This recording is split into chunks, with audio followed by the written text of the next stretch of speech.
The lobby of the Golden Crown brand hotel sparkled with its usual opulence, crystal chandeliers, marble floors, and the quiet efficiency of staff in their signature gold-trimmed uniforms. As director of operations, I'd spent 5 years perfecting every detail of the guest experience. Now, standing in my office on the top floor, I watched Robert Crawford, my father-in-law and CEO of Golden Crown Hotels, pace like a caged lion. "The numbers don't lie, Michelle," he said, waving the quarterly report like a weapon. "Occupancy rates are down 15% across the chain. We're losing market share to boutique hotels. Your modernization strategy is failing." I kept my voice calm, thinking of the real numbers safely stored in my private cloud drive. The temporary dip is expected during renovations. Our advanced bookings for next quarter are actually up by. Enough. Robert slammed the report onto my desk. His perfectly tailored suit couldn't hide the tension in his shoulders. "The board meeting is tomorrow. I expect you to take responsibility for this disaster." After he stormed out, I sat down heavily in my chair, remembering the day 5 years ago when I joined Golden Crown Hotels. I'd been a rising star in the hospitality industry, known for turning struggling properties into luxury destinations. Robert had pursued me aggressively, not just for the company, but as a match for his son David. The marriage had come first, then the job offer. "Join us," Robert had said. "Help make Golden Crown Hotels a true luxury empire." Back then, I believed him. Believed in his vision of a family-run business where merit mattered more than blood. How naive I'd been. My phone buzzed. A text from David. "Dad just called. What's going on?" I stared at the message, wondering if my husband had any idea what his father was planning. David worked in the company's legal department, deliberately kept separate from operations by Robert's Division of Responsibilities policy. "Meeting tomorrow will be interesting," I texted back. "Make sure you're there." Opening my laptop, I pulled up the real financial reports. The ones showing how my modernization strategy had actually saved Golden Crown Hotels millions in operating costs. Robert had been cooking the books, manipulating numbers to make my initiatives look like failures. What he didn't know was that I discovered his scheme months ago. The evidence was damning: falsified occupancy rates, hidden profits, mysterious transfers to offshore accounts. Classic fraud, executed with just enough sophistication to fool a casual audit. But I hadn't been casual. I'd been very, very thorough. A knock at my door interrupted my thoughts. Alice Chen, my assistant and closest ally in the company, entered with a stack of files. "The documents you requested," she said quietly, closing the door. "And it's happening. Robert just called an emergency board meeting for 9 a.m. tomorrow." I nodded, unsurprised. "Earlier than expected, but we're ready. Is everything in place?" Alice smiled, a rare expression on her usually serious face. "Sunrise Hospitality Group's representatives will be waiting in the conference room down the hall. The timing will be perfect." Sunrise Hospitality Group. The name still brought a smile to my face. 3 years ago, when I'd first suspected Robert was undermining me, I created the company as a shell corporation. Using my personal savings and some careful investments, I'd slowly begun acquiring Golden Crown Hotels stock through various subsidiaries. "And the auditors?" I asked. "On standby. They've reviewed all the documentation you provided. The forensic accounting report is complete."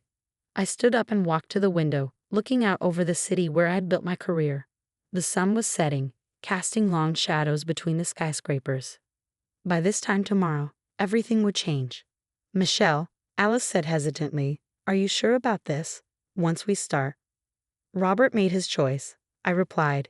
"He chose to betray not just me, but everything this company stands for. The fraud, the manipulation, the offshore accounts, it all stops tomorrow."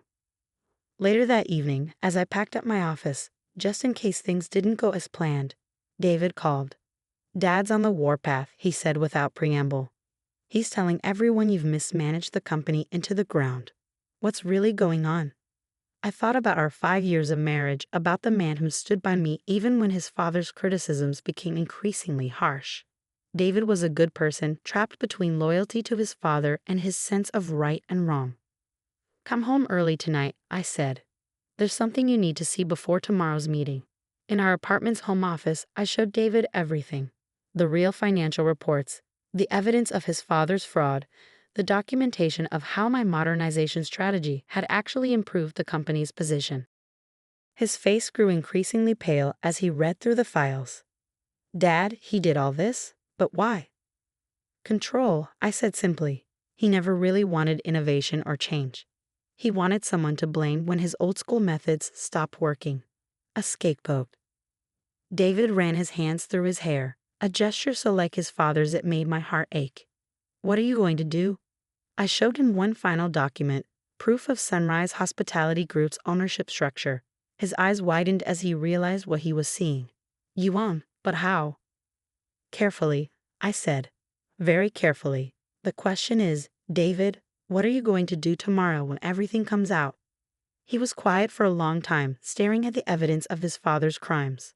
Finally, he looked up, his jaw set in a way I'd never seen before. The right thing, he said. I'm going to do the right thing. That night, as we lay in bed, David whispered, I'm sorry. About Dad, about all of it. I squeezed his hand in the darkness. Tomorrow isn't about revenge, I told him. It's about setting things right. Your father built this company on a good foundation. He just lost his way. And now? Now we rebuild. The right way. Morning came too quickly and not quickly enough. I dressed carefully in my best suit, Chanel, bought with my first bonus as a hotel manager. In my briefcase were copies of all the documents that would expose Robert's fraud and reveal the true ownership of Golden Crown Hotels. As our car pulled up to the hotel, David reached over and squeezed my hand. Ready? I thought about the long path that had led to this moment, the late nights, the careful planning, the quiet accumulation of power, while Robert thought he was destroying my career. Ready, I said, stepping out into the morning sun. The Golden Crown Grand Hotel rose before us, its windows gleaming like a promise. Time to show everyone who really wore the crown. The Golden Crown Hotel's main conference room was already full when I arrived. Board members in expensive suits clustered around the massive mahogany table, whispering among themselves. Robert stood at the head of the table, radiating confident authority in his tailored charcoal suit. Ah, Michelle, he said, his smile razor sharp. So glad you could join us for your last board meeting. I took my usual seat, noting the security guards positioned by the doors. Robert had planned quite a show. From the corner of my eye, I saw Alice slip quietly into the room, nodding almost imperceptibly. Everything was in place. Now then, Robert began, addressing the board. We're here today to address the catastrophic mismanagement of our operations under Michelle Crawford's direction. The numbers, as you can see. Actually, I interrupted, standing up. Before we continue, I have some interesting numbers of my own to share. Robert's face darkened. You're out of order. Security, please escort Mrs. Crawford from the premises. I wouldn't do that, David said, speaking up from his place near the door. Not until everyone sees what's in these files. He began distributing folders to each board member. What is this? Robert demanded, but I could see the first flicker of fear in his eyes. I clicked a button on my laptop, and the room's screens came to life. This, Robert, is the truth. The real financial reports for Golden Crown Hotels over the past 3 years. Not the doctored versions you've been showing the board. The room erupted in murmurs as board members began flipping through the documents. Robert's face had gone pale. These reports show that my modernization strategy actually increased our profit margins by 23%. I continued. They also show systematic fraud, with millions diverted to offshore accounts under your control. This is absurd, Robert sputtered. You can't prove. Actually, she can, a new voice said. Martin Reynolds, head of the forensic accounting team I'd hired, walked in with his own stack of documents. We've traced every transaction. The evidence is quite thorough. Robert's composure finally cracked. You ungrateful little.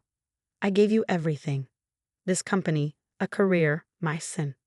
You gave me nothing, I cut in sharply. I earned my position. I built my career. And as for your son, I glanced at David, who nodded encouragingly. He chose to stand for what's right. It doesn't matter, Robert sneered, regaining some confidence. The board won't act on these ridiculous accusations. I still control this company. About that, I smiled, nodding to Alice. She opened the conference room's side door, admitting a group of serious-looking executives. Allow me to introduce the representatives of Sunrise Hospitality Group, which now owns 51% of Golden Crown Hotel's shares. The blood drained from Robert's face. Impossible. Those shares aren't for sale to outsiders. They were very much for sale, I corrected him, through various subsidiaries and on the open market. Would you like to know who owns Sunrise Hospitality Group, Robert? Before he could respond, I projected the ownership documents onto the screens. There was my name, clear as day, as the majority owner of the company that now controlled Golden Crown Hotels. You see, I continued, addressing the stunned board members. While Robert was busy manipulating numbers and undermining my position, I was quietly building something of my own. Every bonus I earned, every investment I made, went into acquiring shares through Sunrise Hospitality. It took 3 years, but finally. You planned this, Robert whispered. All of it. No, Robert, you planned this. I just made sure I was ready when you finally showed your true colors. The next hour was a blur of legal proceedings and board votes. Robert was removed as CEO pending a full investigation into the fraud allegations. The security guards he'd brought to escort me out instead escorted him from the building. As the board members filed out, many stopping to shake my hand or offer congratulations, David approached me slowly. Dad's never going to forgive this, he said quietly. I touched his arm gently. Are you okay? He was quiet for a moment, then squared his shoulders. Yes, because you did the right thing. We did the right thing. In the weeks that followed, Golden Crown Hotels underwent a transformation. The forensic audit revealed the full extent of Robert's fraud, nearly $50 million diverted to personal accounts over 5 years. The press had a field day with the story. Hotel Harris outsmarts corporate tyrant was my personal favorite headline. But the real work was just beginning. I implemented the modernization strategy properly without Robert's sabotage. We renovated aging properties, updated our technology, and reinvested in our staff. Within 6 months, our occupancy rates hit record highs. Margaret, my mother-in-law, surprised everyone by reaching out to me privately. I always knew Robert was too controlling, she admitted over coffee one day. I just never had the courage to stand up to him.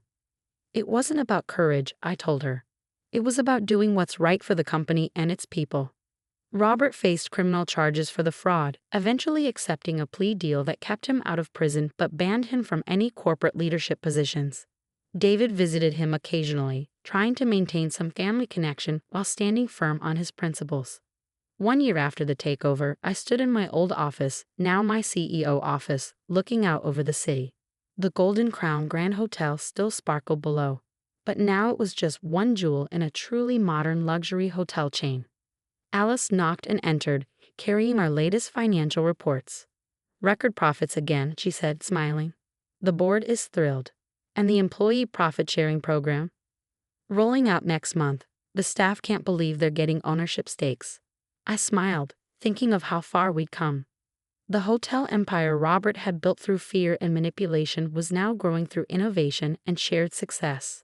Every employee had a stake in our future, just as I'd always believed they should.